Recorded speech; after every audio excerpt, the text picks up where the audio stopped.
Bonjour à tous. Aujourd'hui, une vidéo dans la lignée de ma série de vidéos, les 7 grandes questions à se poser avant de créer son entreprise. Aujourd'hui, on va parler de comment faire en pratique pour définir son modèle économique quand on crée son entreprise. Comment on crée de la valeur, comment on vend, à combien on peut vendre ce qu'on essaye de vendre et combien il nous reste à la fin une fois qu'on a vendu ça. On va parler de marge, de résultats, de fiscalité. On va essayer de faire tout ça sans jargon, en ayant les bases réalistes et viables d'un modèle rentable. Déjà, votre modèle économique, qu'est-ce que c'est? Le modèle économique, c'est l'analyse chiffrée de la création de valeur. Et ça, il faut absolument que vous soyez capable de le faire. C'est-à-dire de dire, qu'est-ce que je vais vendre? Combien ça va coûter? Combien ça va être acheté par les gens? Donc, vous vendez des produits, vous vendez des prestations, vous vendez quelque chose qui a une valeur ajoutée. Combien les gens vont payer? Combien vous, ça vous coûte? En temps, en argent, si vous avez des sous-traitants, en amortissement des outils et en fiscalité, en gestion administrative de votre activité. Ça, c'est aussi super intéressant de pouvoir le mettre sur papier. Bon, ce que j'aimerais bien que vous fassiez aujourd'hui, si vous êtes concerné par ça, si vous ne regardez pas cette vidéo par curiosité, mais que vous voulez savoir comment créer votre modèle économique, c'est de noter ces 3 points-là. Qu'est-ce que vous vendez? Point 1. Point 2, combien vous le facturez? Et point 3, combien ça vous coûte? Et ça, c'est vraiment les bases pour mettre en place votre modèle économique. Si vous n'êtes pas capable d'expliquer ça simplement en 1 ou 2 minutes, c'est que c'est encore trop flou pour vous et c'est que faut que vous travaillez plus que ça sur le papier. Je vous donne un exemple. Moi, ici, qu'est-ce que je vous vends? Si vous rejoignez mon abonnement Patreon, je vais vous vendre un accompagnement pour vous aider à régler vos problèmes d'entrepreneur. Ok. Combien ça coûte? Ça coûte un abonnement mensuel. Un abonnement mensuel qui aujourd'hui est autour de 50 € par mois et qui va tendre vers la centaine d'euros par mois. Et ça vous donne accès à quoi? Ça vous donne accès à des réunions récurrentes avec moi où on va parler de vos problématiques et vous aider à les résoudre. Combien ça me coûte à moi? Ça me coûte l'amortissement de la machine que j'ai avec laquelle je vais faire des visios. Ça me coûte l'espace dans ce bureau et ça me coûte du temps. Comment je valorise le matériel et comment je valorise le fait que je sois dans le bureau? C'est simple, moi j'ai décidé de le valoriser au temps passé. C'est-à-dire comment je fais? Je prends tous mes coûts, je les divise par le nombre d'heures que je vends à mes clients par an. Ça me donne un coût annuel de tout ça, qui est de l'ordre de 10-15 € de l'heure facturée. Ok, à cela j'ajoute mon salaire et ça me donne mon taux horaire. Voilà mon modèle économique. Mon modèle économique, c'est de vendre du temps à des gens qui ont besoin d'aide pour créer leur entreprise. Je suis capable d'expliquer mon modèle économique en moins d'1 minute, même en 30 secondes.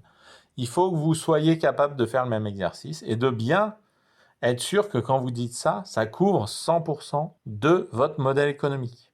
C'est-à-dire que vous n'avez pas des coûts cachés qui sont planqués quelque part. Allons voir un peu plus dans le détail. Comment vous calculez votre coût réel?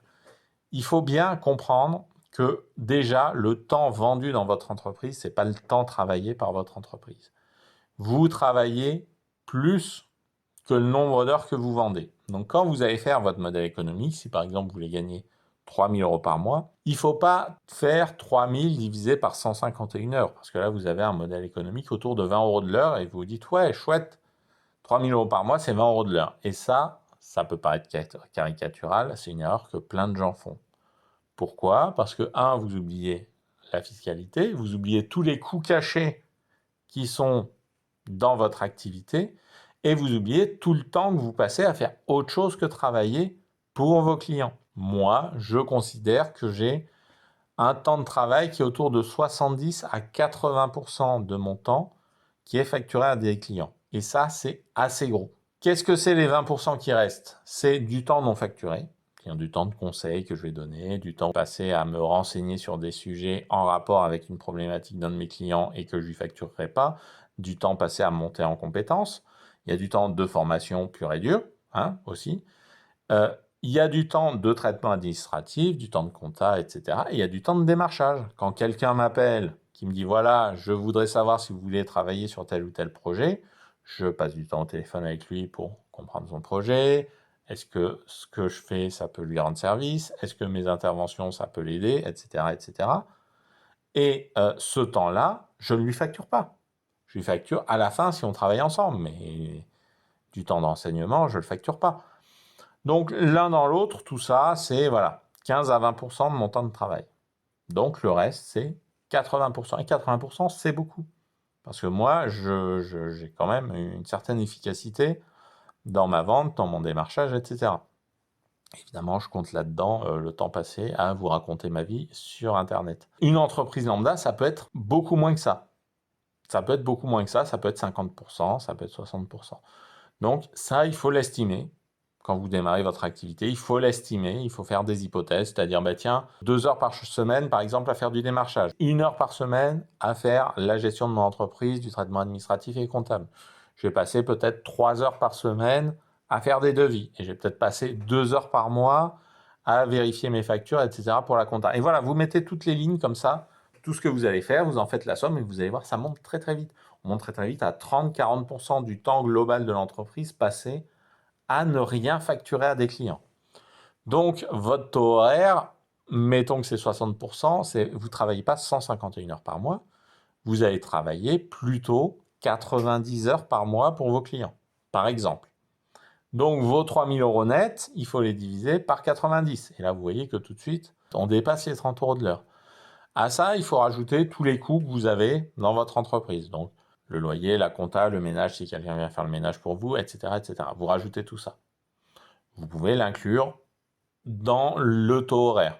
Donc, si ça vous coûte 2 000 euros par mois, ben, ce n'est pas 3 000, c'est 5 000 qu'il faut diviser par 90 heures pour arriver à votre résultat. 50 euros de l'heure.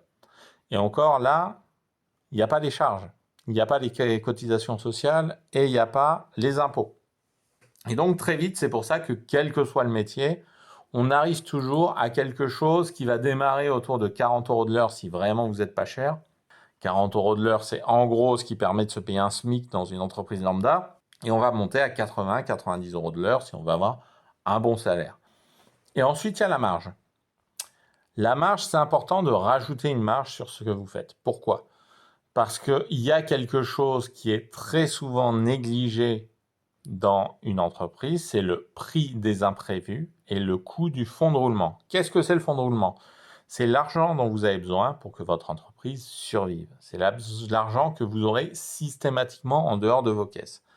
Il y a des activités où le fonds de roulement est nul, voire négatif. Moi, par exemple, pour mon activité de conseil, mon fonds de roulement est très faible. Tout simplement parce que les gens me payent en début de mois. Donc le temps que je passe à travailler pour eux, c'est du temps qu'ils m'ont déjà payé. Pour mes autres activités de gestion de projet, là, j'ai un fonds de roulement qui est plutôt très fort. C'est-à-dire, typiquement, je vais travailler pendant 1 mois ou 2 sur un projet, je vais faire la facture souvent 15 jours, 3 semaines après la fin du projet, le temps que je m'y mette, et souvent, je vais être payé 1 ou 2 mois après la fin du projet. Donc, ça veut dire qu'une heure effectuée en janvier, elle me sera payée plutôt en mai ou en juin. J'ai 3-4 mois de trésorerie dehors en permanence. Et donc, avec une facturation de l'ordre de 5 à 7 000 euros par mois, vous faites le calcul, j'ai 15 à 20 000 euros qui sont dehors en permanence. Voilà, c'est comme ça. Donc, ça veut dire que moi, pour commencer à me payer, je dois d'abord travailler pour l'équivalent de 15 à 20 000 euros et ensuite commencer à toucher de l'argent. Ça, c'est le fonds de roulement. Et quelle que soit votre entreprise, vous aurez un fonds de roulement, sauf vraiment cas particulier où vous aurez un fonds de roulement nul ou négatif. Il y a des entreprises qui commencent à encaisser du cash, qui commencent à se payer, qui après commencent à travailler. C'est assez rare. Le fonds de roulement, ça coûte cher. Quand j'ai commencé, je bossais plutôt pour des périodes de courte durée et à un taux horaire plus bas. Donc mon fonds de roulement était assez faible, ça devait être de 2-3 000 euros. Aujourd'hui, il est beaucoup plus fort que ça. Bon, donc le seul moyen de l'absorber, c'est de rajouter un petit pourcentage, 5 à 10%, sur toutes vos prestations. Et ça, c'est encore sans prévoir les imprévus. Donc il y a sûrement 5 à 10% de plus à rajouter encore pour la gestion des risques. La gestion des risques, on le verra dans une prochaine vidéo. Donc, en résumé, comment on construit son modèle économique? Qu'est-ce que je vends? Définissez clairement ce que vous vendez. À qui? Définissez si la cible est suffisamment grande et si vous arrivez à en vendre assez. C'est à ça qu'on veut en venir. Combien je le vends? C'est-à-dire, par exemple, est-ce que c'est à l'heure? Et si c'est à l'heure, combien ça coûte? Est-ce que c'est à la prestation? Et si c'est à la prestation, combien ça coûte? Par exemple, Moi, une de mes activités, c'est de faire des sites internet, même si c'est une activité très annexe. Bon, je pourrais dire, OK, un site internet, c'est 1500 balles. Combien je dois en vendre? 3-4 par mois pour vivre. OK, 3-4 par mois, est-ce que c'est viable? Voilà la question à se poser. Donc, combien je dois faire pour que ça tienne la route? Et combien ça vous coûte? Combien ça vous coûte, tout compris, vraiment, en comptant le comptable, en comptant les loyers, etc., etc. Quand vous avez mis tout ça noir sur blanc dans un tableur, vous avez votre modèle économique et vous savez s'il est rentable. Et quand je dis tout compris, c'est y compris pour avoir une gestion des risques et y compris pour avoir un fonds de roulement. Donc ça, qu'est-ce que ça va vous donner comme info? Premièrement, est-ce que vous pouvez vivre de cette prestation? Ou est-ce qu'il faut la vendre plus cher? Et s'il faut la vendre plus cher, est-ce que vous vous alignez au prix du marché ou pas du tout? C'est possible que vous vous rendiez compte que vous êtes en dessous des prix du marché. C'est tout à fait plausible. Il y a plusieurs raisons à ça. Premièrement, ça peut être parce que vous vous vendez pas assez cher. Deuxièmement, ça peut être parce que vous êtes meilleur que la concurrence. Et vous êtes meilleur que la concurrence, vous passez moins de temps à faire la même chose, donc vous êtes moins cher, et c'est très bien. Et ça peut être aussi parce que vous sous-estimez des coûts. C'est-à-dire que la concurrence a impacté des trucs que vous n'avez pas impacté dans votre prévisionnel. Donc voilà, posez-vous la question dans laquelle des trois situations je suis. Et ensuite, une fois que vous avez fait ça, vous allez pouvoir réfléchir à est-ce que ce modèle est viable avec une voilure plus forte ou plus faible. Et ça, c'est super important aussi. Ça va être vraiment le cœur de la constitution de votre modèle économique et de votre business plan. C'est-à-dire, OK, avoir un scénario qui tient la route en disant, je prends l'exemple du site web, voilà, je dois vendre 4 sites web par mois, est-ce que ça marche? Est-ce que j'en vis? Oui, OK, j'en vis, très bien. Qu'est-ce qui se passe si j'en vends que 2? Et moi, je vais vous dire, hein, cette activité site web, je le fais. Et moi, si je vends un site web tous les 2 mois, j'en vis. Tout simplement pourquoi? Parce que c'est une activité annexe, je ne vis pas que de ça, et c'est une activité qui est périphérique. Donc j'ai une vie normale, et si je vends un site web de temps en temps, le temps que j'y passe est viable. Voilà, aujourd'hui, je facture un taux horaire pour les sites web qui me convient, j'y passe un temps qui va bien par rapport à ce que je facture, et donc c'est viable.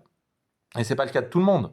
Peut-être que le voisin, lui, il va avoir besoin de vendre plus cher parce qu'il arrive à en vendre moins et que lui, il en a besoin pour vivre. Il n'a rien d'autre. Et c'est là où moi, je vais avoir un avantage compétitif par rapport à lui. Vous voyez? Donc, cette idée-là, c'est une question qu'il faut que vous vous posiez. Vous, qu'est-ce qui se passe si vous vendez 3 fois moins, 4 fois moins? Est-ce que vous allez faire de l'intérim? Est-ce que vous allez bosser chez McDo? Est-ce que c'est possible d'avoir 2 activités en parallèle ou pas? Ou alors, si ce n'est pas possible, il va falloir charbonner pour réussir à arriver à vos objectifs de vente. Voilà, c'est une question à se poser. Et qu'est-ce qui se passe si vous vendez 4 ou 5 fois plus? Et moi, typiquement, pour l'exemple du site web, je vais vous le dire, si je vends trop de sites web, je ne suis pas capable de les gérer, purement et simplement. Je ne suis pas capable d'en vendre 2-3 par mois. Donc, j'appuie pas beaucoup là-dessus. Voilà, je préfère faire des formations pour que les gens apprennent à faire leur site web. Donc, si tu veux une formation pour que je t'apprenne à faire ton site web, tu me le dis en commentaire et on s'arrange. Tu peux te la faire financer par ton OPCO. Petite pub. Voilà, non. Tout ça, c'est la manière dont on construit son modèle économique. Et à la fin, quand vous avez ce scénario de base, les scénarios pessimistes qui sont viables ou qui ne sont pas viables, et les scénarios optimistes qui sont viables ou qui ne sont pas viables, vous avez une bonne idée de comment ça va évoluer. Vous allez pouvoir vous projeter dans votre entreprise de demain. Et ce que je vous ai expliqué les dernières fois sur définir les ressources dont vous avez besoin pour votre entreprise et savoir si vous allez vous associer ou pas, c'est à partir du moment où vous avez fait ce modèle économique que vous allez pouvoir valider ces décisions-là. Et moi, ce que je vous conseille, c'est de faire des itérations progressives de votre projet. C'est-à-dire vous avez votre projet de base aujourd'hui, vous construisez un modèle économique à partir de votre projet de base, vous voyez s'il tient la route, s'il ne tient pas la route, vous le modifiez, et peut-être que là, il faut aller chercher des compétences supplémentaires, peut-être qu'il faut aller chercher quelqu'un pour vous vendre votre truc et qu'il vous faut un associé, peut-être qu'il vous faut un associé parce que vous êtes un maçon, que sous-traitez une partie de votre activité à un spécialiste, vous ne pouvez pas le faire, mais que si vous avez spécialiste dans l'équipe et s'il est associé avec vous, là, le modèle économique, il devient viable. Donc, c'est une question à se poser. Et je vous incite à faire plusieurs itérations, plusieurs versions de votre modèle économique pour avoir un business plan qui tient la route. Une fois que vous aurez fini tout ça, il y a la question de la pérennité de votre entreprise et il y a la question de l'étude des risques. Mais ça, c'est des choses qu'on fera dans la prochaine vidéo. Voilà. Si ce que je vous ai dit vous a intéressé, mettez un pouce bleu, mettez-moi un commentaire, dites-moi ce que vous avez pensé de la vidéo. Si tout ça est clair pour vous, mais que vous avez des doutes sur votre capacité à le mettre en œuvre, il y a deux solutions. Premièrement, vous pouvez rejoindre le Discord ou le Patreon, la partie gratuite, pour en discuter avec nous. Et il y aura des gens qui pourront vous donner des conseils et je pourrai vous donner quelques astuces pour essayer de vous mettre sur les rails. Si vous voulez vraiment un accompagnement musclé, il existe un abonnement sur Patreon. Vous serez plusieurs à être accompagnés en parallèle et à pouvoir à la fois vous aider les uns les autres et bénéficier de mon aide à moi. Si rien de tout ça vous intéresse, il ne me reste plus qu'à vous souhaiter une bonne journée.